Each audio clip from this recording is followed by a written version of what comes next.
It's Gordy Shaw, that's right. Check it out.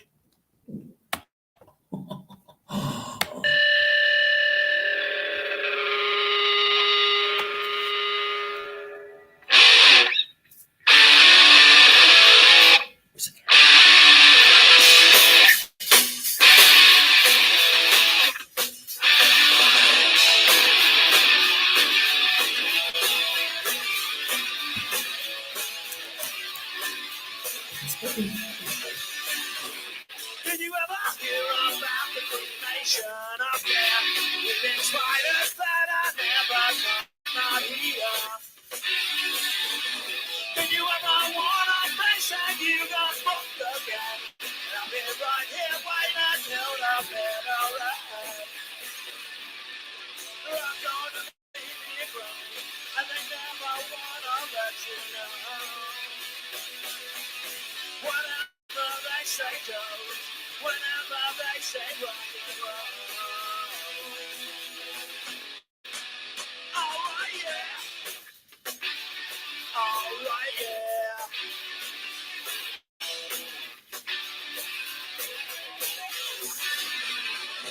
Do you ever wanna go to California? You will be one and one will never be exactly a grade. Did you ever want a face and you got fucked again? I'll be right here waiting until the middle end. We're all going to Bohemian Grove, and they're gonna put on road and roll. Whatever they say goes, you better listen to Alex Jones. Okay.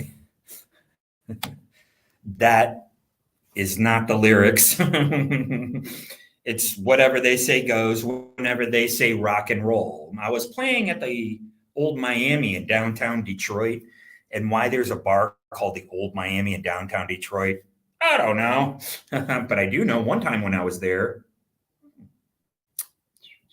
a little weaponized instrument was being utilized. And I know the people who were there. And I will be exposing those people on the show, but not right now. That's right. This show is called Bohemian Grove Lyric Breakdown, and the tattoos that are haunting you. Okay, so this is a completely different take on tattooing. This is what you come to my show for. Now, don't forget, the song Bohemian Grove goes into the narrative for Linoleum Blown Apart. And what Linoleum Blown Apart is, it's my novel, and it is ultimately because of opera, because of the on-demand series that is the ultimate expression of this, because there's music, there's going to be merch, there's going to be 7 films by a film director that you're only going to catch snippets of in while the series is going on, but you can actually purchase those films on demand and watch them from beginning to end. Beeper, beeper, beeper. Are you guys grasping this concept? So obviously I have to write the novelization first. That's what I'm doing, and I'm working it out right here on my show. So again, if you want to go watch a guy who looks like Uncle Fester scroll Twitter for you and think that he's an influencer, you go right ahead and do that. You want to watch somebody's show and they smoke weed and talk nonsense about time travel, like what? You can do that. Or you can come here, we can work on Linoleum Blown Apart. I told you guys, like, everything's backwards on StreamYard. I want to thank StreamYard for being here, and thank YouTube for allowing me to be here. We are looking to grow the show, but I only want like-minded people. I'm not here to virtue signal at all. I understand things completely different than a lot of people, and that's why you come to the show. Okay, I'm going to give you a breakdown of things in a way that we're going to look at things like you never have before. And that's the charm of my show. Okay, so when you look at The Shining, you can see I do this show off the top of my head. So when you look at The Shining was about, this family that goes into a property and the property is haunted, but you see the effect on the person, on the man. The man becomes haunted. The man becomes imbued, right? He embodies evil, obviously, right? Okay. And so I'm taking the same take on tattoos and tattooing. Now, everything goes back to linoleum blown apart, everything without exception. Whether we use it or not, I don't know, but this is what I'm working towards. And don't forget that my show is for entertainment purposes. Is that a porpoise? I don't know. Like a seal. It's for entertainment purposes only. And I'm showing you what my creative process is. And I don't have anything. I don't ask you for money. There's nothing that I have. But guess what? There's nothing that I want, because a rich man and a poor man can only eat the same amount of food. They all want the same basic things: shelter and someone to love, to come home to. So whatever that's worth. I always loved my family and I cared about my friends. So that's what I used to care about. Now I care about all of you in my show. So that's just how it works. So nobody ever stopped to think that the tattoos that you get actually own you. Now you're beholden. You get this tattoo and it is a ritual. Now you take a look at some of the people who got tattoos, and it would be people in the Nexium cult, and also people who are in the first phase of being victimized by this. And this interrupts your circadian rhythm. It deprives you of sleep. And then, outside forces can come in and utilize this in order to, it can cause you to act very quote unquote panicky. Just say, you can have an outburst that looks like anger. You could start to cry. You could actually feel a little bit more, right? Like making whoopee more than usual. Okay. And it is from this. So let's not make any mistakes about it. This is weaponized. And so I talk about it on my show, and I'm not, saying anything about it. I'm just letting people know that my wife was utilizing it with a fake account, and my drummer was. It's just really sad. People that I didn't do anything to you people. I didn't cross you at all. So, but with regard to just moving forward in my life, I'm working on the novelization for a television series, and it's about me. Okay. So, like with The Shining, he goes and all of a sudden he becomes haunted. He changes, right? Because of the place where he's at. Well, we can take the same thing with, right? Oh, by the way, oh man, let's see here.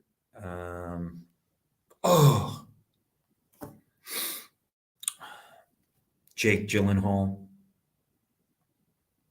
Okay, Jake Gyllenhaal did 2 films, right? He did Nightcrawler, and then he did the one after Nightcrawler. Nightcrawler should be studied in film schools. I'm here to tell you, okay? Nightcrawler is nearly a perfect film. From the very first opening shot, I love it. From the opening scene, it's pretty genius. And it's one of these films, I'm talking about Nightcrawler, that just everything falls into place. It's the perfect film. And so what I'm really interested in is the follow-up film. Now, you know that I'm an art handler. I started art handling in 1993, and that was before I was being attacked while I'm trying to work and earn a living for my wife, who knows all about it, through this in 2013. Okay. So, like I said, I spent about 14 years in New York. And Dan Gilroy, I love this guy. This guy is a great director. He directs right here in Los Angeles too. his second film, not second film, but the film he did after Nightcrawler, sorry about the reflection, is the one that I'm trying to talk about. He was involved in the Bourne Legacy 2012. Okay. I just want to see his filmography, and it was after Nightcrawler. Velvet Buzzsaw. What a great name. Velvet Buzzsaw. I mean, just right. And it was about a haunted velvet gold mine. Right? Velvet Buzzsaw. It was about haunted art. Okay. So we're kind of going to take the same concept and we're going to switch it to tattoos and tattooing. Okay. Nobody is giving you this point of view. So you have the tats on your arm. Right? You get the tats wherever. These women, a lot of the women I see, they love that left arm. Oh, they love getting that left arm tattooed. Sorry, it's girls' night out. Son of a bitch. Right? I always make fun of people like that. Right? They love getting that left arm tattooed. Okay, whatever. Everybody gets tattoos now. So nobody ever really thought about the persona now that you're taking on as a person who, a recipient of these tattoos. Okay, it's never really been addressed. I've never seen it addressed anywhere. That's why you come to my show, guys. Okay, I'm not about revenge. I just know what happened and I know the people involved. And I think it's pretty nasty business. And let me tell you something. You want to use my likeness in the murder of Ron Beauty? You want to run Q-Ops down in Florida? Yeah. What are you going to do? Yeah, right? You're going to call me Zoolander? What are you going to do? Okay. But you're not going to do all three. There you go. You're not going to do all three. That's it. And again, this is people that I actually know involved in this. It's very shameful. And I remind you every single episode that I moved to New York City. I didn't know one person there. I did 3 commercials, one of them an international commercial in Japan. I did 3 plays before I left. One of them was Bent, by the way. Okay. And I did at least 4 plays while I was in New York City. So I did 4 plays. I had my picture in the paper within 5 fucking years. And I did, a dozen student films, a dozen within 5 years. And I started working as a production assistant, working in the office as a satellite and propaganda. Within 5 years, I didn't know anybody in New York City. And I was, immediately in a Taylor Dane video. Plus I did some stuff for MTV. Okay. MTV is notoriously cheap. I'm here to tell you. And the guys in Jackass found that out. They all got buyouts. That's why Steve-O does his show from a van. And that's why people like Bam Margera are clamoring and his family are really screwed up about that money. And they're really, they're honing in on like, dude, you can't be blowing through all this money, man. Okay. And they are running ops by depriving him of sleep using this. And so that way they can come in, get the money and saves the family, whatever. That's their business. But I knew that MTV was notoriously cheap. I found that out within the first couple of years. I'm like, whoa, you got all these people from Long Island who could get on the train and come running for an MTV event. I'm like, bro, you better pay me. I'm showing up. And again, when I left New York City, I was making $175 a day. I came out to Las Vegas. I started making $5 an hour, $30 a day. And I lived on the streets. Then I found out with my own body and my own time, and while getting my million words in, plus I did a show with Marky Ramone. Don't forget about that.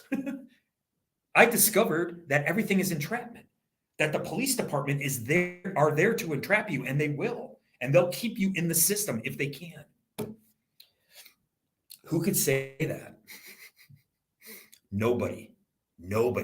That's why I just laugh. And I was signed with the Don Buchwald agency. I told you guys this yesterday. It's not my problem. If someone came to me and they said, excuse me, Gordon, can you sit down for a second? Can you explain to me what you just said, what I just told you guys? I would be like, holy shit, this guy works.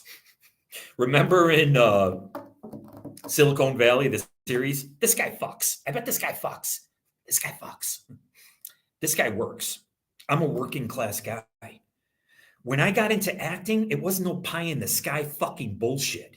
When I was a songwriter in Detroit, and I went back years later and I wrote more songs because that's what the fuck I do.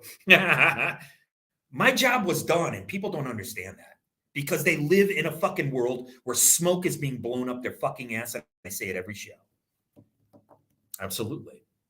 Absolutely. So once again, I had to toot my own horn. I'm sorry, Don Buchwald Agency, that you're inept morons. Again, when I left Detroit, it's not my problem. I wrote the songs. My job was done. And nobody can look at it like that. When I turned down a job at Cunningham, the Cunningham Agency, she's like, yeah, we need you to show up here. And I said, well, I'm working on a Space Hog video. That was the last time I went on an acting audition. Okay? I gave it up. You can only get acting jobs if you go on the audition. You have to go on the go see. Okay. So there's that. So that's my history. And I'm very proud of that. Unfortunately, like I said, nobody in my family is championing me. Nobody of my friends, they actually set me up. They ran a cash for smells op. Like, what? Okay, dude. Whatever, dude. If that's all you got, good luck. You need it. So, right. So that's how I approach pretty much everything. I have so much experience that it doesn't really faze me. You know, like I said, they continue to run ops like nonstop. Just, I guess that's life. That's life in the technocratic age. It's just really sad.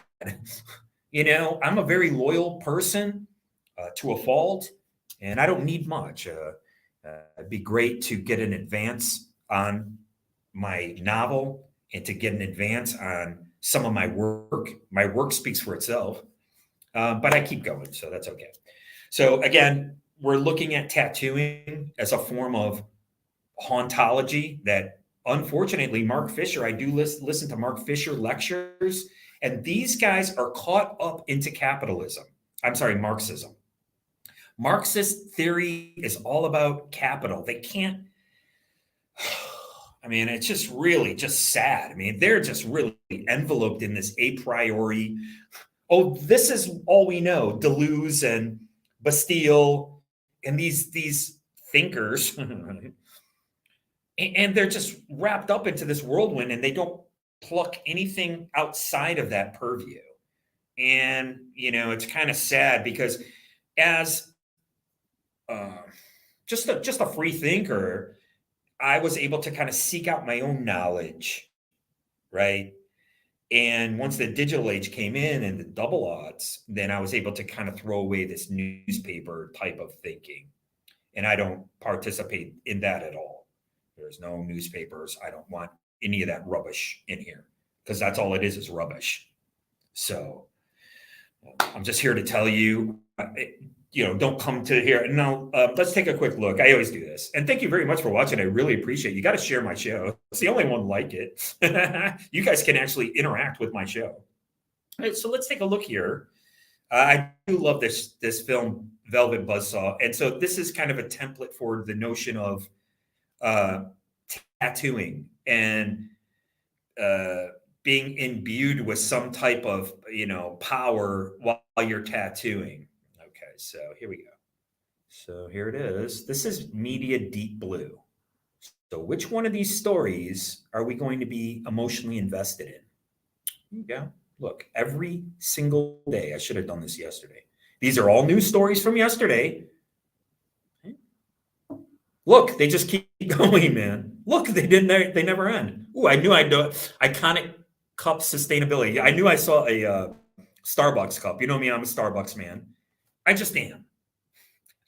They have the best coffee. You cannot deny it. Sorry, I'm always messing this up. Right? Look at this. I mean, this is every single day. And because you're neurologically wired with this, okay, then you are more apt to become emotionally invested in some media deep blue story that doesn't mean anything. These people are either alt white or they're woke going broke. And that's the trick. So the trick is to get you to think about what they want you to think about, right? Like when I'm watching Titus Frost or some of these other guys, and they're doing this because I'm in the counter conspiracy program, Coco Pro, Dude Bro. And they're telling you an emoji, like a pizza emoji, means child harm. Well, there you go. That's it. Don't think of an elephant in your pajamas. I told you about this before. That's why they used my likeness in a murder article, because they knew they can get away with it. They're like, oh, no, Gordon will commit self-harm. And if he doesn't, here, we have this to do it. Okay? So that's why I'm not worried about it. I'm not worried about one thing. I already had a great life. If I'm going to sit there and wait for Ricky Olshan to get me work, well, then I would have turned blue. I didn't wait for Ricky Olshan or anybody. I went out there and did it. And people can't handle it. That's not my problem.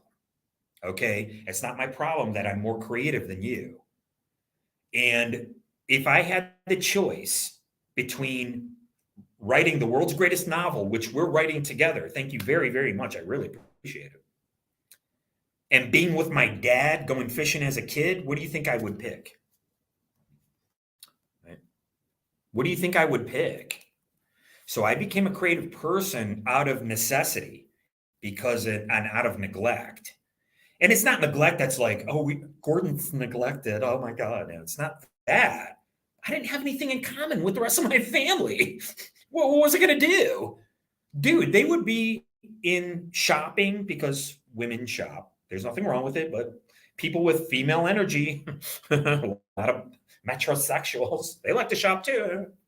In case you didn't know, I was picked to work for Ralph Lauren's double RL line because I dress that way. I came walking into now you have to understand something. An audition is no different than a job interview. It's just a job interview. It's just a job. I don't know why you're calling me Zoolander, because Zoolander didn't do any fucking plays. He didn't do any films. He didn't do any of that.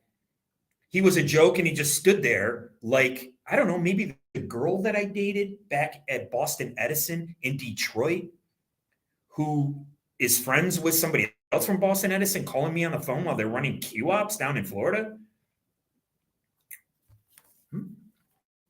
I think she's like a cigarette girl. Like you stand there because you look good and you hold a fucking tray. I don't think she did any plays. I don't think Zoolander did any plays. I did. And that's tough. You get up on stage, right? You got to work in the moment. Somebody else makes a mistake. You got to acknowledge it, right? I loved it. I really loved it. I think the last play I did was with Lee Sobel. Lee Sobel's play, I think, is the last play I did. So a lot of this stuff is on my resume. I have to redo my CV. Okay. So we're here to talk about my property, which is called Linoleum Blown Apart. We talk about it all the time. And during the beginning of Linoleum Blown Apart, where they're just kids in a garage, and it's 1987, I have all the songs. One of them is going to be Bohemian Grove. We're deconstructing the lyrics so we can kind of get that out of the way. Right? There's not going to be any tattoos because it's 1987. You might get one here, okay? Linoleum Blown Apart, the television series, is a scene decorator, prop department's dream come true. It's their wet fucking dream. Costumes, set decoration, prop master. I mean, this is your wet dream, right? Because all this stuff is going to be mapped out. And the reason, in case you don't know the narrative to Linoleum Blown Apart, that's going to be punk rock kids from 1987 to 1996. Their hit single is going to be called Wave. I played it before. You can't hear that it's a hit single, but I know that it is. The hairs on my arm stand up, so I know that it is. And then you have a parallel life of like a Barton Fink type film director who came from a fascist country, and he makes 7 films. So by the time he turns in his last film, Bonaparte Bon Ami, in 1969, which is My Friend Napoleon. It's not about Napoleon because everybody knows Napoleon's story. It's about the guy who's enamored with Napoleon, the way the film director became enamored with him. And what they don't know is the kid who watches the film in 1987 or 1989, actually, technically, 220 years later, it could be, whatever. We got to play futz. I'll futz with the timeline, whatever. He might be the reincarnation of Napoleon, but he's not in charge of artillery. He's in charge of his band. And his band releases 4-song singles. Now, don't forget, everything that I talk about in Linoleum Blown Apart can be a t-shirt. You see these people in Breaking Bad t-shirts. It's all merch. This is all merch. This is what's so great about this project. This is huge. And I could really use an advance on this project. I could really use just a office space to work and to sleep and to get up and eat. I eat. That's all I care about. Typing, writing, and eating. That's all I care about. And my show and all of you guys. That's really it. I'm a pretty simple guy. I'm a simple man with simple means. Right? Simple-minded, too. Oh, hello? Somebody's home. Sorry. I told you I want to do the new Pee-wee show. And by the way, there is a Wes Anderson property for Netflix coming out. And that is Benedict Cumberbatch, Wes Anderson.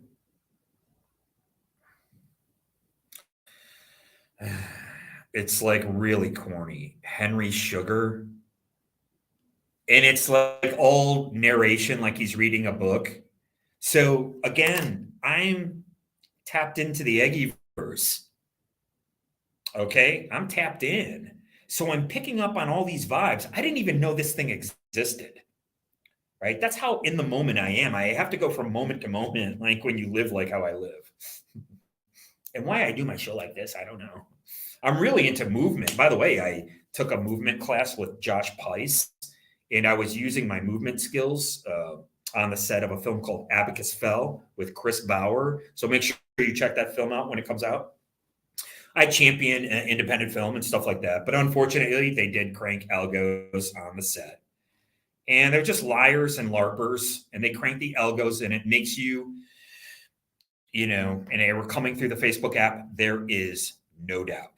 And when this case breaks, and it will eventually, then the people involved, like my wife and my drummer, Facebook is going to do plausible deniability on them. It ain't going to be the other way around. Like they were using plausible deniability on me.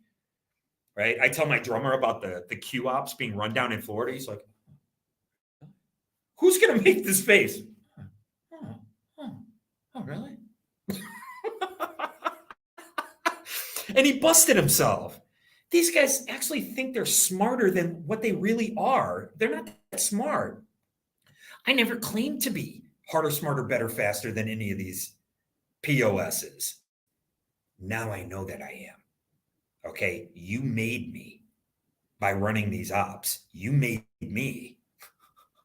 Like I said, nobody can hold a candle to anything that I've ever done. Nobody can say that they moved to New York City and did what I did. I did a minimum of 4 plays, a dozen student films, and they're all archived at NYU. You got to find them. It's the first interactive show like it. You can FOIA request me. We can bust these Fed rats up my keister. You can do so much with the show. But what I choose to do is continue with my, my artistic endeavors. And what we're talking about today, we're going to deconstruct Bohemian Grove. It's a great song. But I'm talking about once you get tattooed, okay, as a form of haunting. Okay. Now you've created this persona for yourself. Now you have to live this caricature of yourself. Now you could say, I showed you a picture of my own father. He has tattoos. He was in the Navy. He had the classic Black Panther crawling up the arm, classic, female right here, Rosie on my chest, they call it. I got Rosie on my chest, whatever, right? Right? Classic female tattoo. Um, right? Okay, no big deal, right?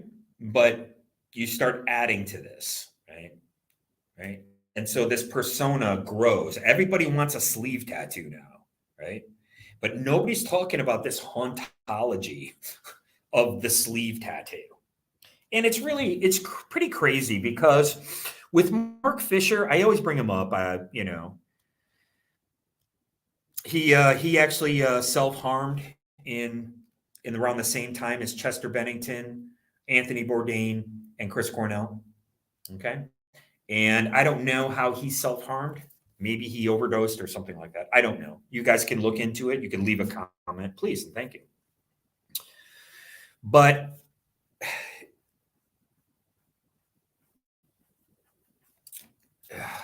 it's just really, he talks about hauntology. Excuse me, burp alert. And they talk about, what's that guy's, H.P. Lovecraftian notions, right?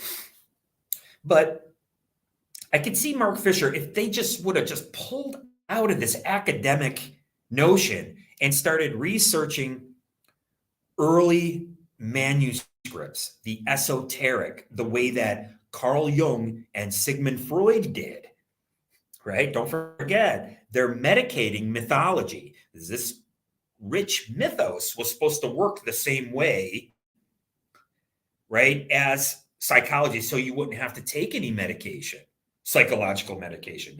Now it's writ large. Take a look at David Strouder of Majesty Crush. There, but for the grace of God, go I. And they said all the police had to say was that he's acting erratic. 2017, guys. He's acting erratic and he wasn't on his medication. Boom, end of story. Nobody questions it. I question it. Why? Because I was victimized past tense by this. And sadly, it was people that I know.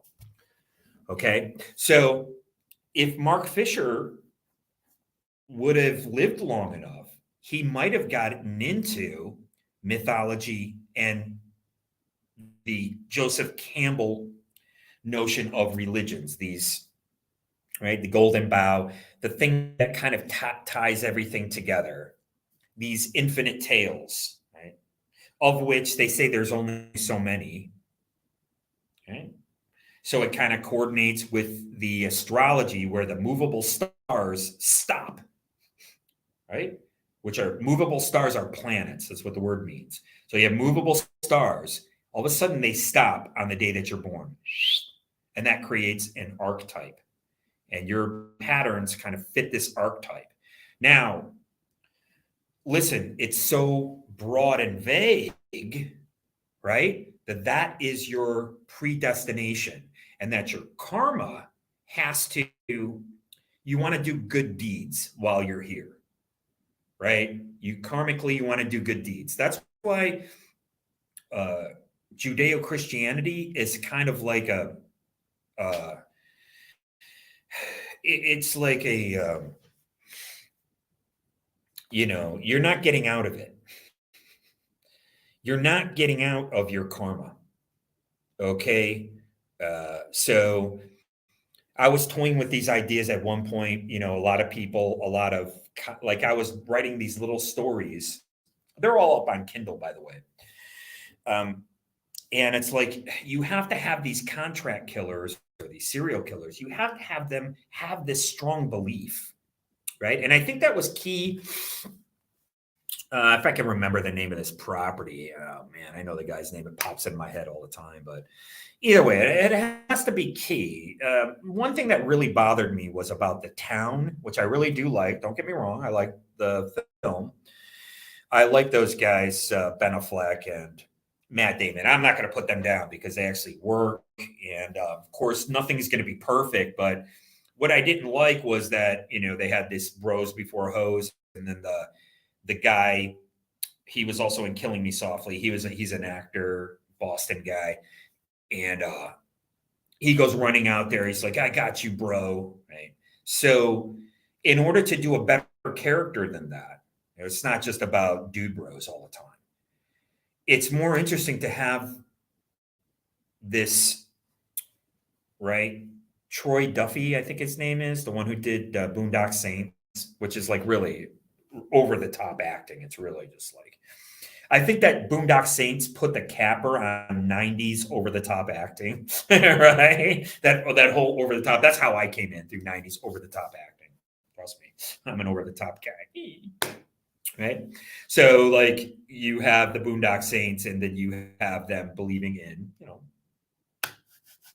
Catholicism. So if something happens to them, they can kill as many people as they want, right? I talked a little bit about the Jesuits who get absolved of this before they go out into the world, and that means that they can commit all these atrocities, allegedly, and that they could, they were going to be absolved for that. Okay, so we talk about this, and I talked about 7 years in Tibet, right? What is this fascist doing there?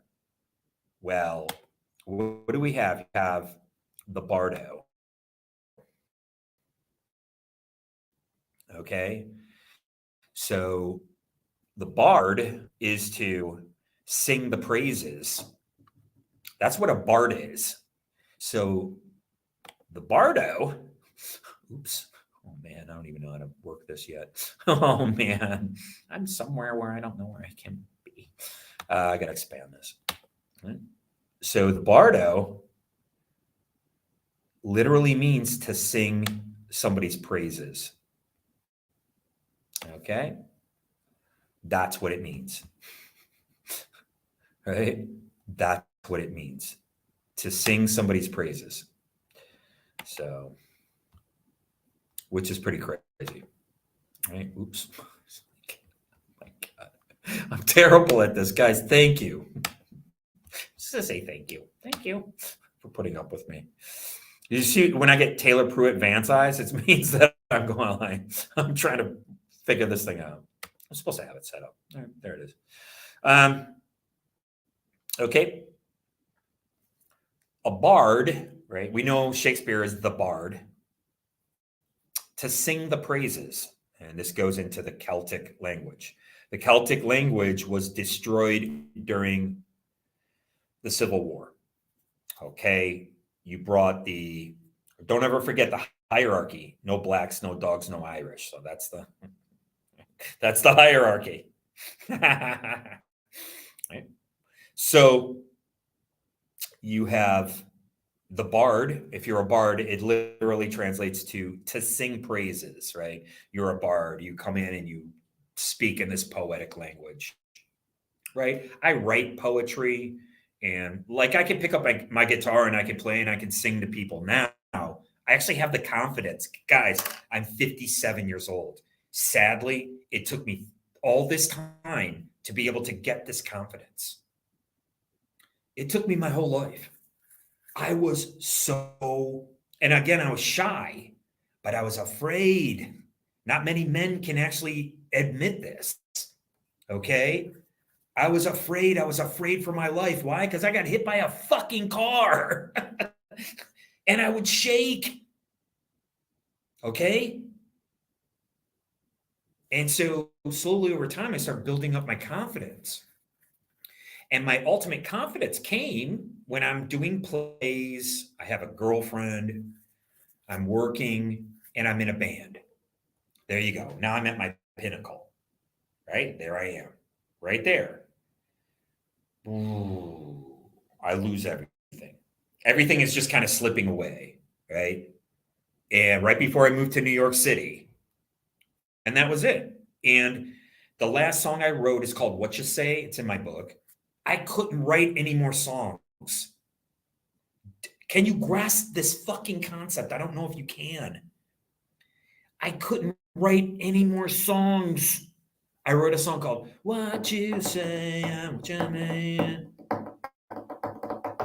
Quite oftenly two different things.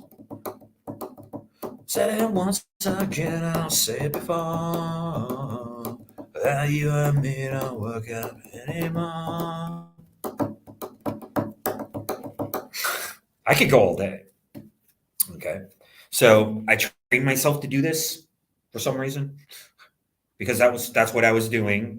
And then, you just kind of I lost interest. Nobody was showing any interest in me and my songs and my band. Like, well, what do you want me to do? I already did 3 plays, and one of them was bent.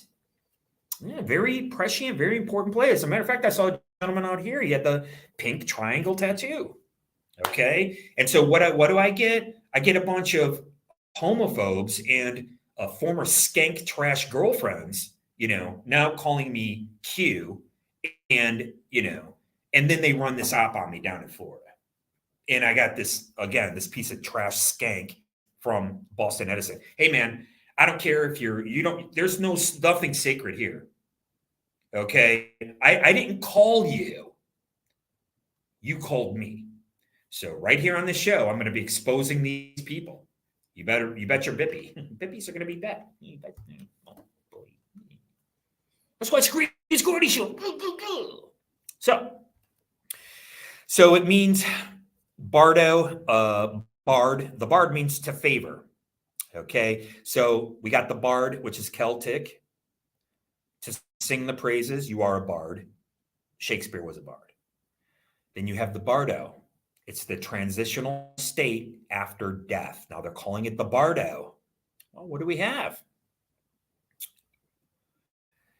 Bard means to sing the praises. The bardo, liberation through hearing during an immediate state. Okay. Liberation through hearing during an immediate state, which is the afterlife. Singing and hearing. Here we go. So something is happening as far as voice is concerned, as far as singing the praises, right? So you'll find this in a lot of religions that you have to help this person pass over to the other side, whatever the next realm is. Now, don't forget, your soul is your personality. Your spirit is what goes to the next. And you hear this a lot. Oh, they're haunted by spirits, or you drink spirits, right? What happens when you drink spirits? You become possessed, don't you? You're drunk. You're drunk. Okay? And I just want to say there's nothing wrong with it. If you want to go to AA, go to AA. Right? If it's not right for you, it's not right for you. Right? There's some people, what my wife didn't understand was that she was waking up in the morning and she was smoking crack cocaine. Okay? She's not a crackhead, of course. Do you understand? That's why she was able to get away with what she did. Okay? Which means, I don't care if she took the money. You could take the money and you could stick it up your ass 1 penny at a time. This is what I'm talking about, torture. Okay? You're not allowed to do that. So, right? But she got up. I took her meds before, and she would basically take a big hit of crack cocaine and she would go to work. But she went to a doctor and it came in a pill form.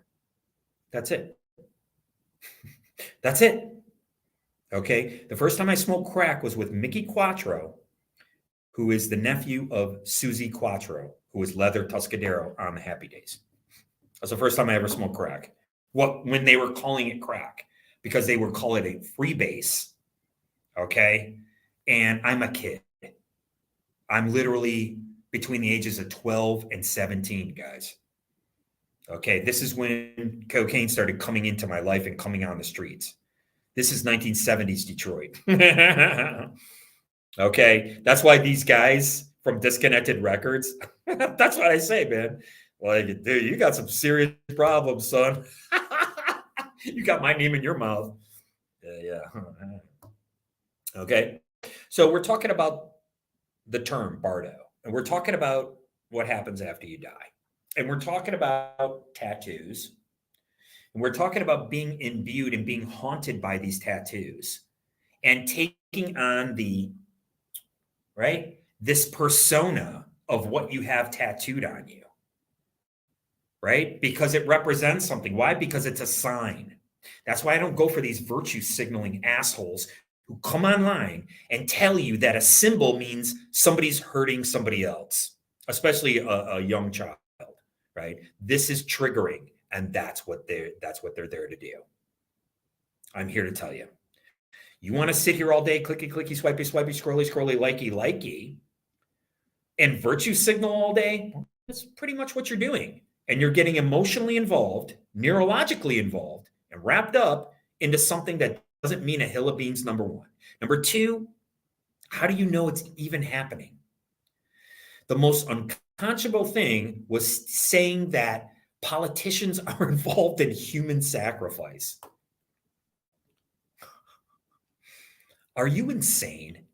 Don't you understand that these morons like Glitch McConnell? Do you see this guy?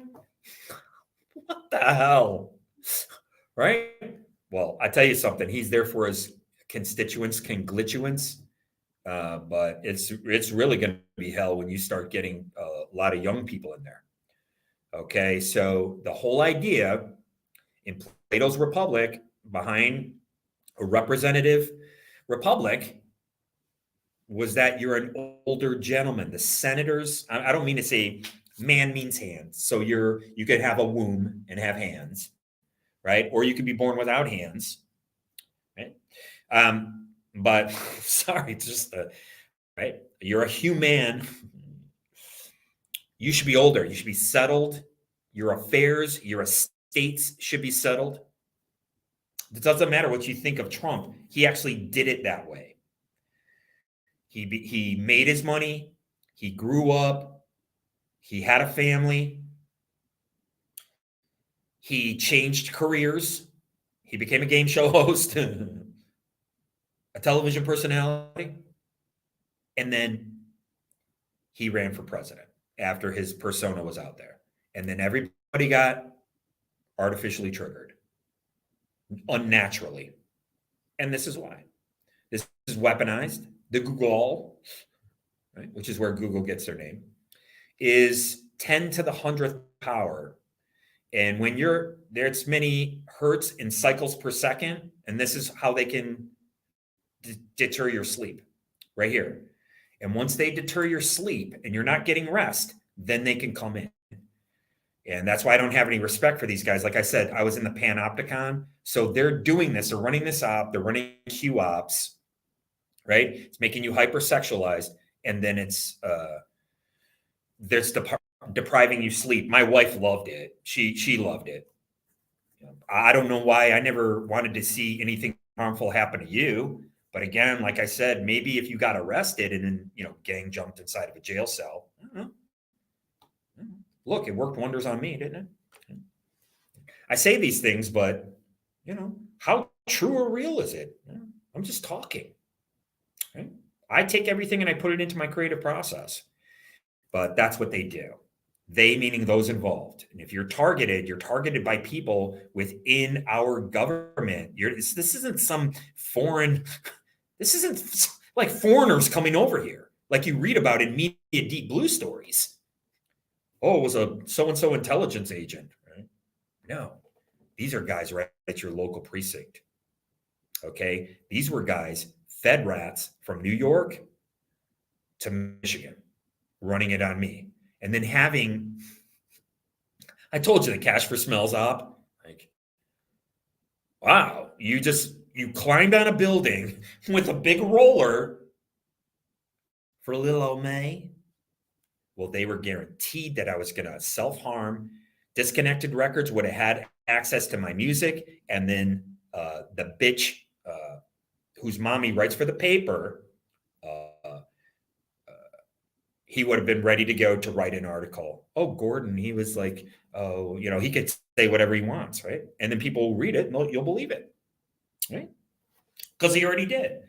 See, that's why I said they already blew their wad. They're so dumb.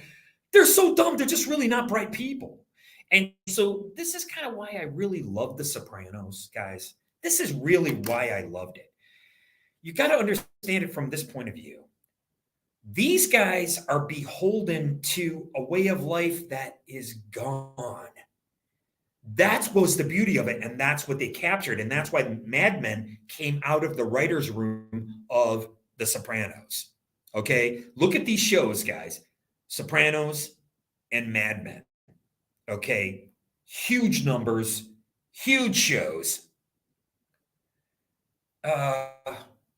I don't know what networks they are. I know HBO, obviously, but you're talking huge numbers. You're talking about merch from The Sopranos specifically. I don't think there's much Mad Men merch, but you got merch from The Sopranos. You got the soundtrack. You're selling that. And this is the kind of thing that I'm talking about. This is how big that I think. Gabish? Oh, it's 11 o'clock. This is how big I think. I'm thinking in terms of linoleum blown apart. You have the merch, you have the films, you have the t-shirts of the films, you have the t-shirt of the band, you have the personalities who are going to be in the series, you have the songs, and in case you like, well, Gordon, we're only going to use one of your songs. I'm sorry, buddy, you suck. We're going to get this band to come in and do it. Oh, by the way, Tom DeLonge, they let Tom DeLonge do a movie. What's it about? I'm talking about the guy from Blink 182. It's about UFOs. Okay, so we've seen this story. I'm not putting it down. There's an audience for it. Okay, he does the soundtrack. Look, I'm in the fucking pocket, baby. We are right in the pocket, and you are here at ground level. Thank you. I only get about 20 people watch my show, but I want to say thank you very, very much. I really appreciate your time. And don't forget to when you drive, put it on 1.5 when you drive. Right? Because I'm trying to do a little bit of a theater of the mind. And by the way, I know the trick to Theo Vaughn. Okay, there's something called pataphor. It's like a metaphor, but it's called pataphor. And so what Theo Vaughn does is this. I'm not taking anything away from him. I'm sorry I have to qualify everything like that. But I'm talking about something completely different. And I think with cancel culture, it's really tough because you think that you're attacking the person, and I'm not. What I'm trying to explain to you is his trick, and it's really genius. Okay, now he built up his following. He is where he is because he worked it, and he worked it the right way. And he fit the zeitgeist of the times. Right? Everybody loves Theo Vaughn. He's making millions, right? Not plural, but he's surpassed $1 million in the bank. Okay, that's pretty damn good. Right? He started off, I think, on Road Rules or one of these MTV shows. And I told you, I've done work for MTV, and they're notoriously cheap. You really it's up to you to work it, right? They didn't have social media. All I had was a pager. Right? What he does is he says, he'll be talking about it's raining. He's like, you know what happened to me, man? Boy, I tell you what, man, every time it used to rain back in my neighborhood, there's a guy named Cletus. Now, Cletus, he come out every time it rained. Good morning. LA County Department of Public Health is partnering with LA County Library to provide free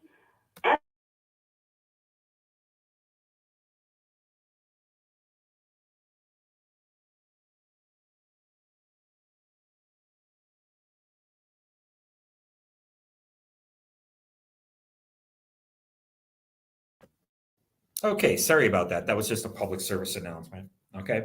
So what Theo Vaughn does, he says, boy, I tell you, every time it's raining, it reminds me of my old neighborhood. Now, burp alert. Back in my neighborhood, there was a guy named Cletus, and he used to come out every time it rained. And he'd come out and he'd pull out a sword, and he'd start waving the sword around. He would start fighting the rain. And we was always worried because it was a metal sword that he was going to get struck by lightning. Well, he ended up getting struck by a car instead. Okay, so you could see this. So it's like, right, he's basically making this story up. Okay, and he starts filling in all this detail. All right, I heard him do this with David Spade. Starts talking about some baseball game in his high school, and he starts naming the people off and all this kind of stuff. Okay, I'm not here whether to say it's true or not, and I'm not defaming the guy. I'm telling you, this is a mnemonic device. This is a mnemonic trick, and he uses it, and good for him. But I'm explaining to you what he's doing, and he's able to take this story. Now, it's clever because he says, well, you're holding a sword in the rain. We're worried about him getting struck by lightning. Well, he ended up getting struck by a car. Boom, there's your laugh. I wasn't expecting that one. Yeah, struck by lightning and struck by a car. Okay, so that's the best I can do. So that's the key to Theo Vaughn. Okay, so again, we talk about a lot of things on the show, and I'm not afraid to, like I said, I was the first on the set with A-listers, and I can go on and on. My coolest one was Seymour Cassell. I've gotten into conversations with Jim Jarmusch. He used to come in. I worked for Tower Records at 4th and Broadway in New York City. I worked for the American Indian Community House, in the 90s. I did so much stuff, guys. That's why I just laugh at these guys. Okay. So we have Bard to sing the praises, and Bardo, which is, right, liberation through hearing. Interesting. So you're singing the praises of somebody who just died in order to help them get to the other side. Many religions believe this. Okay. And I think it comes from these Tibetan Buddhists. And this is why this guy from a fascist country went to Tibet. And I guarantee it, because those guys in the fascist country were into the occult. But of course, they got money from the church, right? The bank that got money and did the rat line out of fascist countries in Europe during World War II, that money came from the Vatican Bank.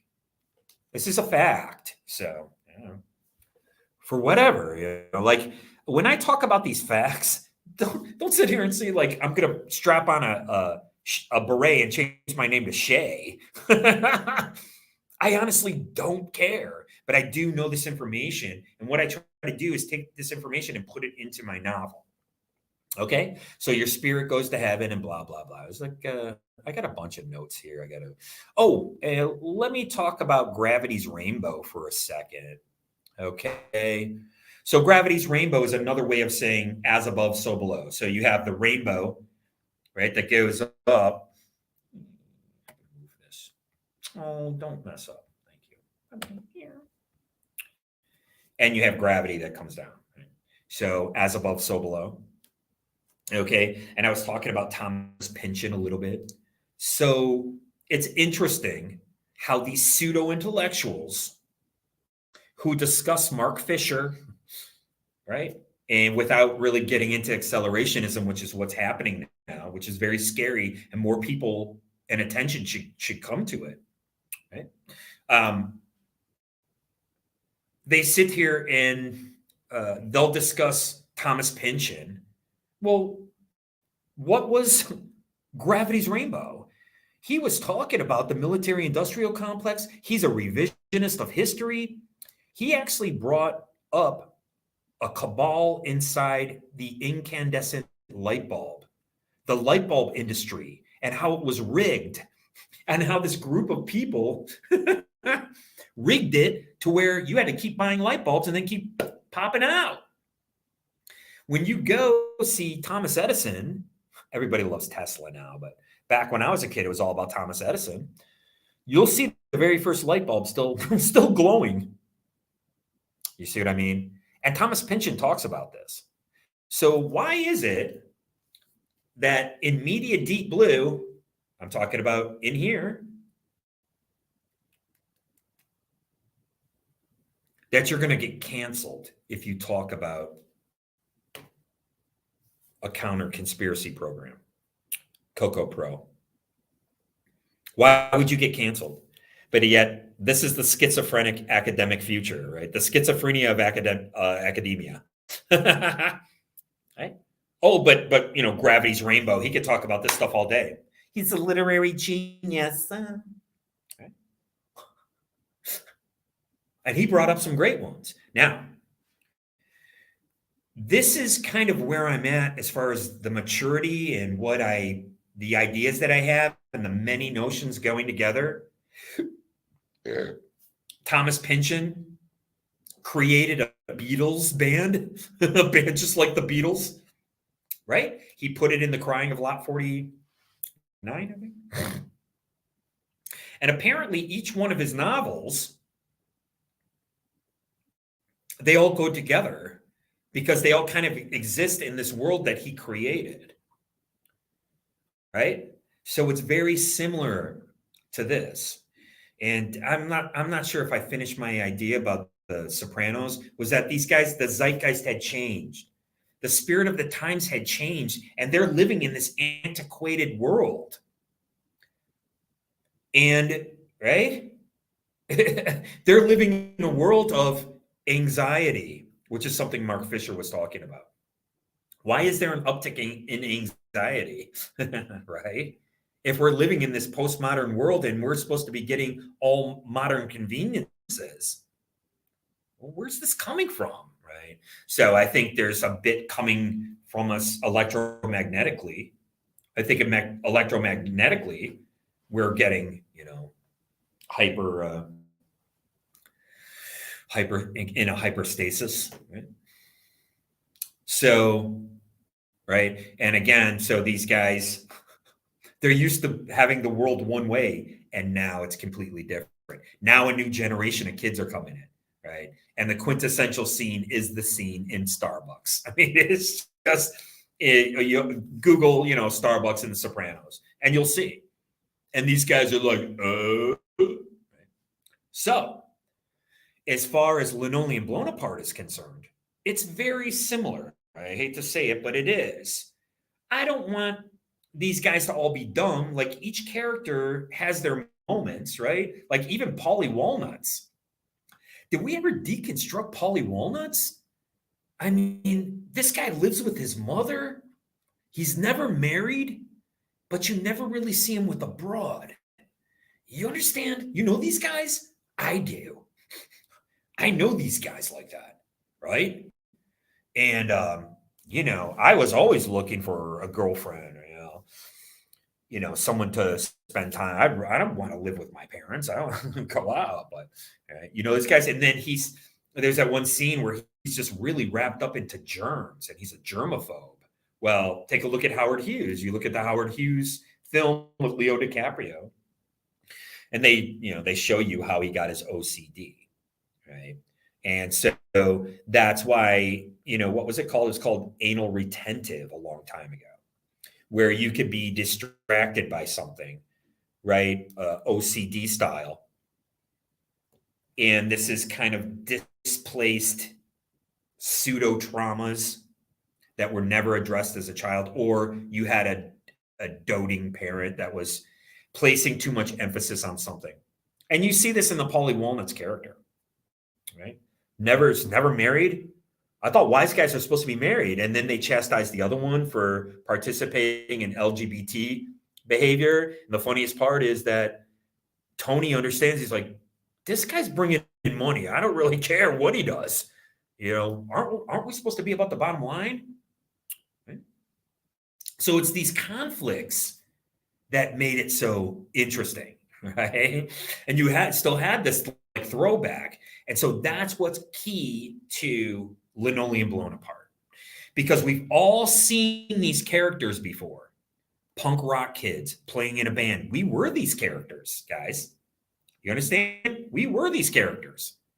I was. And at the beginning of the series that's taking place from 1987 to 1996, going up to his 27th birthday in the 27 Club. That's what it's all about, right? You're not going to have very many tattoos to start. But by the end, by 1996, you've got full-on tribal tats, face tats, neck tats, right? Guys who look like Rancid now. Now, do you see this? If we're going to make this into a television series, which we are, we're going to will it into existence. That's what we're doing here. We're using chaos magic. We're using the cut-up method.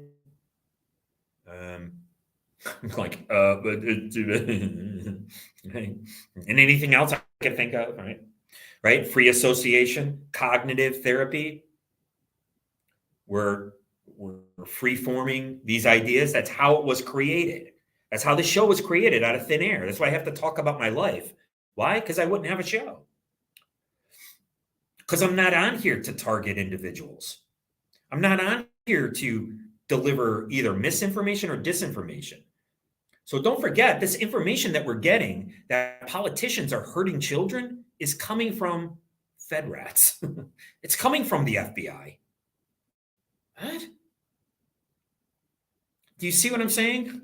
So, Vivek wants to get rid of the FBI because you can't trust them, but yet, okay, we're going to trust this information over here about signs and symbols that are supposed to mean something. Now, when you're out on the street and you've got some family who sticks a teddy bear sticker on their car, now all of a sudden that's a pedo family or something like that. Do you see how dangerous this is? That's why I'm Coco Pro, dude bro. Counter conspiracy, man. I am not interested in this garbage. And what happens is the AI that's coming from Facebook, Instagram, and formerly Twitter, that's how you get indoctrinated. Why? Because it's satiating you neurologically. It's not so much that you're believing it, but what's happening is that you're getting confirmation bias. These stories are coming to you now, and you're clicky, clicky, swipey, swipey, scrolly, scrolly, and they just keep coming. They just keep coming like Bigfoot and Yeti, right? Before you know it, you're like, hey, maybe we can go out to Yellowstone and start looking for this Yeti. Okay, so is it harmless? It can be harmless. It's basically harmless, but it depends on what you're looking at here. You understand? And these tricks that are being played right here, guys. I'm not interested in this. Who told us? Tarantino told us. He goes, I ain't got one of those motherfuckers. I don't even use it. That guy, he might not even have a flip phone. You see what I'm saying? Because he knows that you're being monitored 24/7. That's why when you're in the Panopticon, like I was saying yesterday, they're showing, the AI is showing baristas and they're showing their productivity. It's all about service industry. SIN, the Service Industry Network. Do you see how we're creating these terms here? All of this stuff could go into LA 2039. This kind of stuff where you have the haunted tattoos and you start becoming this caricature, that could all go into LA 2039. I really like that concept, right? Oh, and by the way, I'm very sorry. So what were we talking about right before that thing came up? It was Benedict Cumberbatch in Mr. Sugar, Henry Sugar. But this concept and what they're doing in Henry Sugar is my idea for the new Pee Wee Herman show. Okay, I talk about this all the time. Why? Because I talk about a lot of things. Okay, so if you had a new Pee Wee Herman show, and I just say his name out of praise for him. Don't forget, he's in the Bardo. He's passing over, Pee Wee Herman. He's passing over. He's in the Bardo. He's in this temporary state, right? And so if we can capture his essence and do a children's show that has these movable sets, just like in Henry Sugar, And you can have this main character. I have a female in mind. She's brilliant. I would sing her praises, But again, you know, I'm not interested in being friends with anyone who's not interested in being friends with me. You're going to background check me. Like I said, I'm going to dedicate an entire show. I'm going to background check every single person who was involved in the 2017 op. That includes my drummer, my bass player, and his wife, and all of their wives, the woman who was calling me on the phone from Boston Medicine, my ex-girlfriend, everybody. You guys stay tuned for that episode. Absolutely. Absolutely. So now we can see that Pee Wee Herman has passed over. We can tap into the Bardo and we can sing his praises and we can help him to transition Paul Rubens. And we can capture that essence and we can bring it into a brand new type of Pee Wee Herman show that's capturing this Henry Sugar and that can have this. I really love this female lead. And the most important thing is what I remember when I was a little kid and I had the Sesame Street record. Abba Jekyll Jekyll Von Oxer Stewart says. That's when you say the entire alphabet is a one word. I loved it. That was my favorite song. Right? Aside from It's Not Easy Being Green.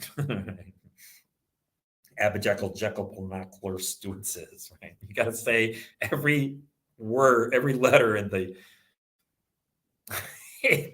what do you call it? Alphabet as one word. Right? So it's silly little songs like this that people remember. And that's what's key to the show, that there'll be new situations every show. Like each show is like 3 or 4 situations, how they resolve the situation. But there's always 2 songs involved, at least a minimum of 2 songs. These songs, when I was working at Harmony House, that's what's key to my life, was working at Harmony House. And don't forget, the lady who didn't want to hire me was not only related to Great Balls of Fire, Jerry Lee Lewis, but she didn't want to hire me based on skin tone. This is a fact. Sorry, it's just a fact. This is what was told to me. Right? I'm not saying she's a bad person. That was her proclivity. And I begged her to get a job there, and I ended up getting a job there. It changed my life. I told you I was tapped to become a police officer at 1300 Bohemian. Yeah. They took me down. The guy took me down to Belle Isle to see if I was homosexual. Yeah. Absolutely. My stories are real, man. I don't know why people have to, I don't know. I'm hoping I can have a different life here, have a new life. I'd like to make new friends, and get into a loving relationship. That's what we all want. I don't want to be set up. I don't want to be targeted. Nobody does. So let's take one last look here. We're talking about Gravity's Rainbow. That's kind of where my head's at a little bit. And by the way, so I talk about the financial reset. Okay. And so this is going to take place in 2025. The economy is going to collapse. Beep. Okay. People are going to lose. This is going to be like 1929 Wall Street. People are going to lose money, and you're going to be reading media deep blue stories about self-harm because they're going to be wrapped up and it's going to crash. And people are going to be, my parents lost in 2008, or was it 08? They lost $50,000 and they're working class people. My mother was a crossing guard. My father worked at UAW. Yep. $50,000, a hell of a lot of money for working class people. I say, hey man, I grew up on grilled cheese sandwiches, Campbell soup. Okay. So there was no pop art in my life. I grew up in 1970s Detroit, make no mistake about it. I already explained to you. I went out, I'm being rep by Don Buchwald's agency. They don't know what to do with me. That's their problem. If a kid came to me, I would be like, who's this kid? And what did he do? Oh, 3 commercials, 4 plays and a dozen student films? Get them in here. Where are you from, kid? Oh, I was in a punk rock band in Detroit. Punk rock band? You play punk rock? Yeah. Just a punk rock guy. Oh, maybe we could do something with you. Right? But it was the 1990s, and it was all about like, right, where you come from. It's like, oh, you're Hispanic then, right? No. Huh? You're Puerto Rican? No. Dominican? No. They're all mixed race, by the way. I'm here to tell you. They're all mixed with Southern African, without exception. I don't know why I'm the big exception, but you can see why. In Michigan, it's just, it's really horrific. It's horrendous.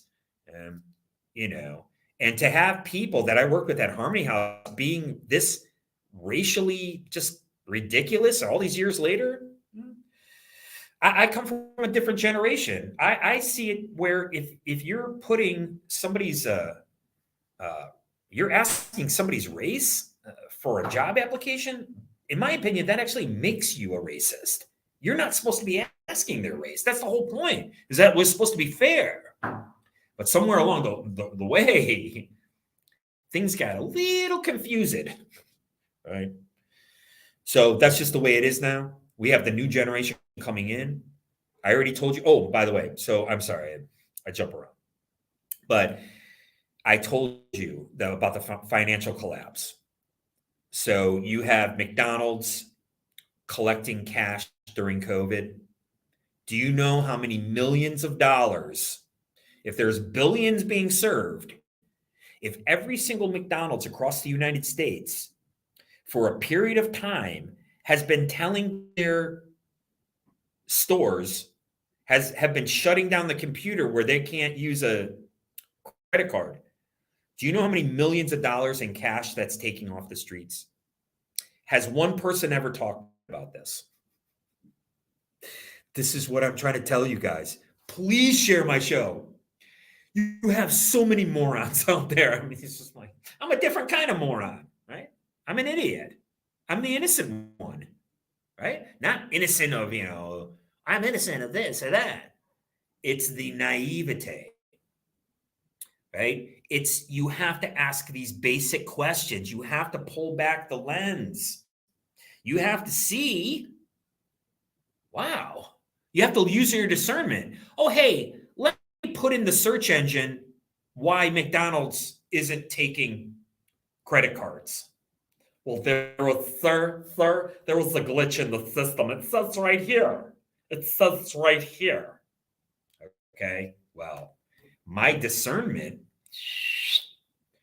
my gut instinct is actually telling me otherwise. It's saying,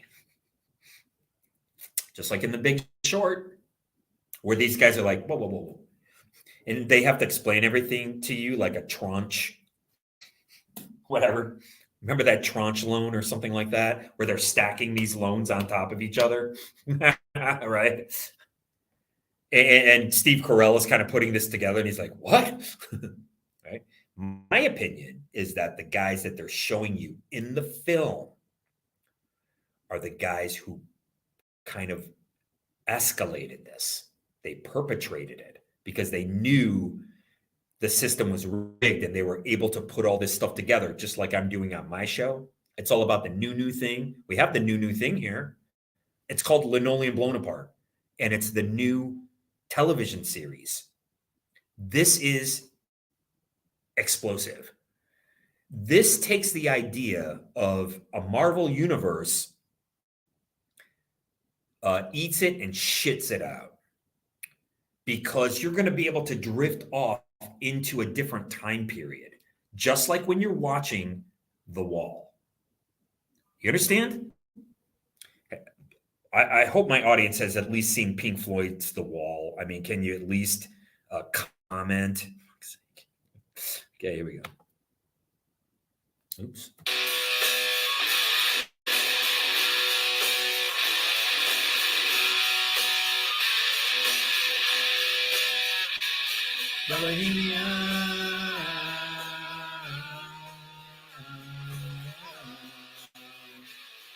So that's a tempo change.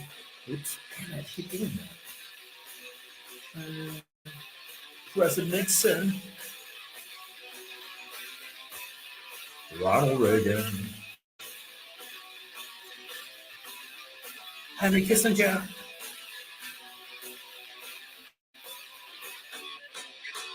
And then it just goes back into, but there's mistakes the band's making. The bass player's playing. He's not supposed to play. The drummer is just so sloppy and all over the place. But thank you for showing up to play. I do appreciate it. Because I told you my other drummer, he ran Q Ops down in Florida, and then he put behavioral malware on my $2,000 computer. So I'll be exposing all these people. I'm going to tell you all about them. We're going to be background checking them. Okay. So right here is that whole David Bowie. You're President Nixon. Do you remember the bills you have to pay, or even yesterday? That's kind of where I'm coming from. I put David Bowie in my book, Two-Legged Animal. It's always available. You can check it out. My writing's always available. And here I'm talking about people who were at Bohemian Grove. Now, I haven't thought at all about if we have to change the name because of legal purposes, then I'll change it to something else. I told you about China Grove, that song by the Doobie Brothers. This is called Bohemian Grove. Okay. Hedonistic Grove, the Hedon Grove. Hedon stands for hedonism. That's why, oh my God. And who went there? Right? And if we have to come up with fake characters, we'll come up with fake characters. A Henry Kissinger type, a Ronald Reagan type. Okay, so don't forget, this takes place in the 80s, part of the story. And you have Let Them Eat Jelly Beans, Ronald McReagan, McFood. Everything's generic. Everything's McDonald's, right? So there's that. So we're going to go ahead and, oopsie, where are we?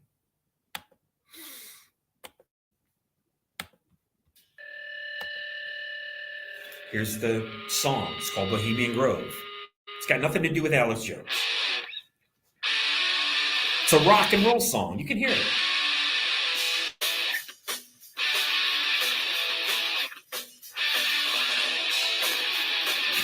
Bass player, oh my God, the bane of my existence. Human beer farts, useless. Did you ever hear about the cremation of cat? Leaving spiders that are never come out here. I got bit by a spider yesterday. Do you ever wanna face that you got fucked again? And I'll be right here waiting until the bitter end. We're going to Bohemian Grove, and they never wanna let you know. Whatever they say goes, whenever they say rock and roll. Alright, yeah. Alright, yeah.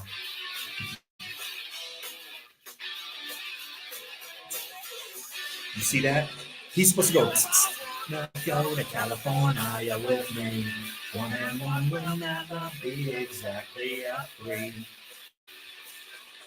Did you ever want a place that you got fucked again? And I'll be right here waiting until the bitter end. Welcome to Bohemian Grove, and we're gonna put on hooded road. Whatever they say goes, whenever they say rock and roll. Yes! She's supposed to change tempo here. The whole song is supposed to change. Wow, it's terrible. Sorry.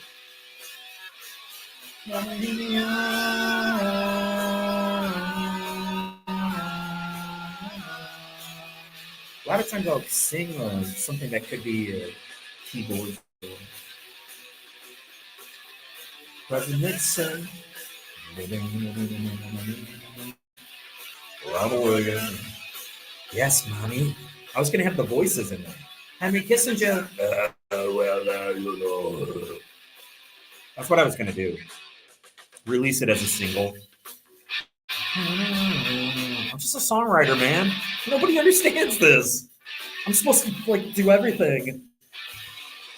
I wanna go to Bohemian Grove with you. I wanna go to Bohemian Grove with you. With you, with you, with you, with you, with you, with you, with you, with you, with you, with you, with you, with you, with you, with you, with you, with you, go. This is like Queen right here.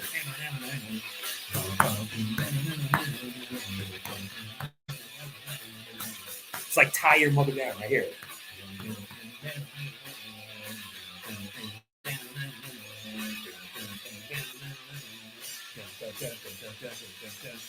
See, it was supposed to go. We were playing live at the old Miami. So, and the old Miami's in Detroit for some reason. I would never call my bar the old Miami.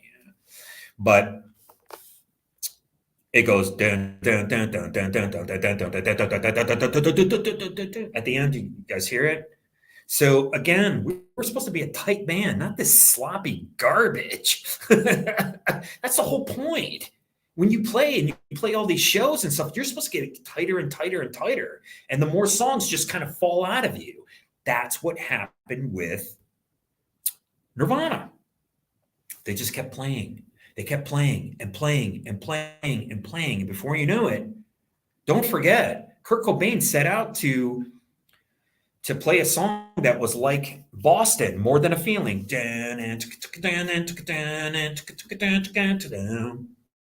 So what's my song? I should play it for you. We're going to do that and we'll wrap it up. Thank you very much for watching. I really appreciate it. You guys are awesome.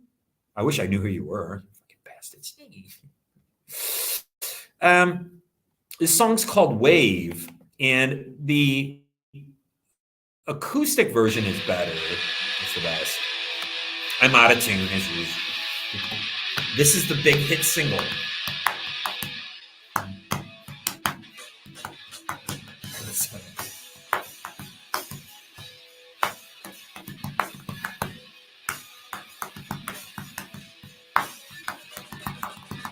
You know, the tempo will be up hot, faster.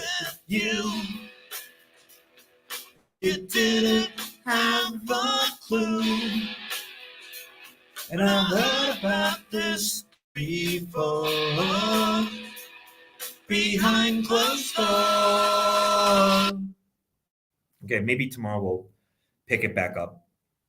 So for me, this is a junky version. This is just like, I had just written the song, guys. So my production value isn't the same as anybody else's in Detroit, at least not anytime soon or, you know, whatever in the past. They don't know production value. Put on Majesty Crush's record and then put on a Pixies record. Okay, I'm not saying, or you could Jesus and Mary Chain, whoever you want to compare it to. Listen to the production value. These are the low-life pieces of trash that I was dealing with. I'll never deal with these people again. They're complete and abject morons. Okay? I hear this huge production value going on because I know the song. I know this song. You know, we had it up to here with you. We didn't have a clue. I heard about this before, behind closed doors.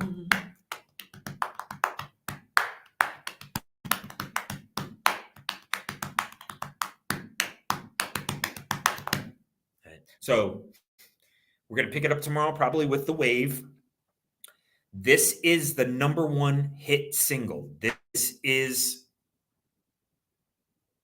whatever these grunge bands' most popular song. Like, what was it? Interstate Highway. I like that one by Stone Temple Pilots. Nirvana's Smells Like Teen Spirit. For Linoleum Blown Apart, it's called Wave. Thank you very much for watching my show. I appreciate it more than you'll ever know.